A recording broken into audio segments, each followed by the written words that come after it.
DDR:n on arvioitu tarvitsevan satoja miljardeja D-markkoja, jotta se voisi panna taloutensa kuntoon. Maastamuuton arvellaan pysähtyvän vasta, kun elintaso saadaan samalle tasolle kuin lännessä. Eräs esimerkki DDR:n talouden vinoutumista on Leipzigin kaupunki. Jouluun valmistautuva Leipzig on ollut DDR:n vallankumouksen keskus. Kuvat kaupungin keskustan rappiosta kertovat osaltaan miksi ja tukevat kysymystä, onko Leipzig myös DDR:n kommunismin vertauskuvallinen hauta.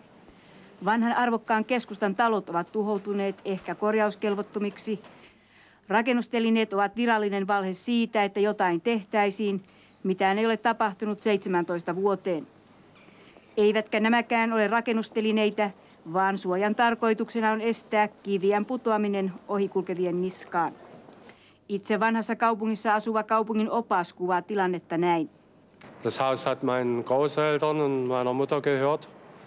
Aber da wir in den Anfang der 70er Jahre kein Baumaterial und keine Möglichkeiten bekommen haben für die Rekonstruktion, haben wir das Haus dann in staatliches Eigentum übergeführt.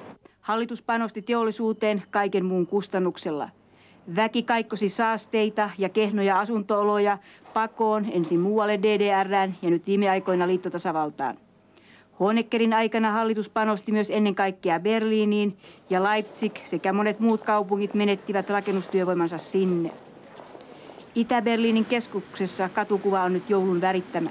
Tavaraa on, mutta valikoima ja laatu usein kuin Suomessa runsaat 20 vuotta sitten. Läntisten arvioiden mukaan 85% yrityksistä on vanhentuneita ja vastaavat lännessä runsaan 20 vuoden takaisia. Erään länsisaksalaisen asiantuntijan mukaan DDR tarvitsisi satoja miljardeja D-markkoja apua. Demokratia ei yksin riitä pidättelemään muuttovirtaa.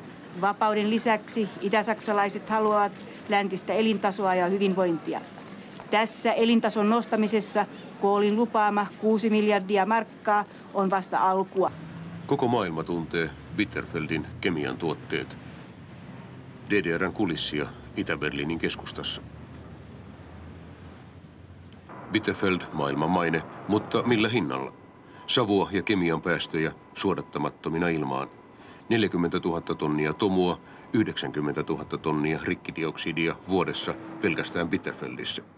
Seuraus, hengitettäväksi kelpaamaton ilma, rapistuneet, mustuneet talot, bitterfeldiläistä elämänlaatua. Also die Luftbelastung in Bitterfeld selbst ist sehr schlimm. Das merkt man also beispielsweise, wenn man mit dem Fahrrad fährt. Ich bin nun als Chemiker ohnehin stärkeren Belastungen am Arbeitsplatz ausgesetzt als andere Menschen. Aber wenn ich dort mit dem Fahrrad ein paar Kilometer fahre, dann spüre ich also meinen Hals bis in die Bronchien hinein. Bitterfeld, DDR:n saastepääkaupunki. Mutta Bitterfeld on vain osa Itä-Saksan vuorenkorkuista saasteongelmaa.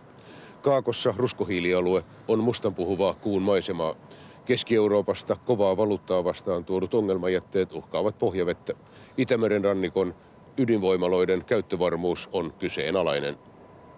Ympäristön voimakas saastuminen, ongelma ennen kulissien takana, on nyt virallisesti olemassa. Hitlerin sotakoneistolle keinokumia tuottaneen Bunan tehtaan varjossa kokoontuvat nyt Itä-Saksan vihreät.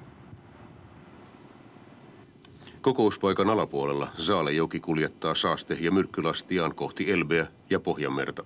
Se tekee ongelmasta yhteisen idälle ja lännelle. Saksan liittotasavalta on jo luvannut auttaa, ja se on ainoa keino, sillä hätäisinkin ympäristön kohennus DDR:ssä maksaa miljardeja. Keltaisen kemian päästöpilven alla Bitterfeldissä liehuu Saksan lippu, josta DDR:n tunnus on poistettu kuin hätämerkkinä toiseen Saksaan.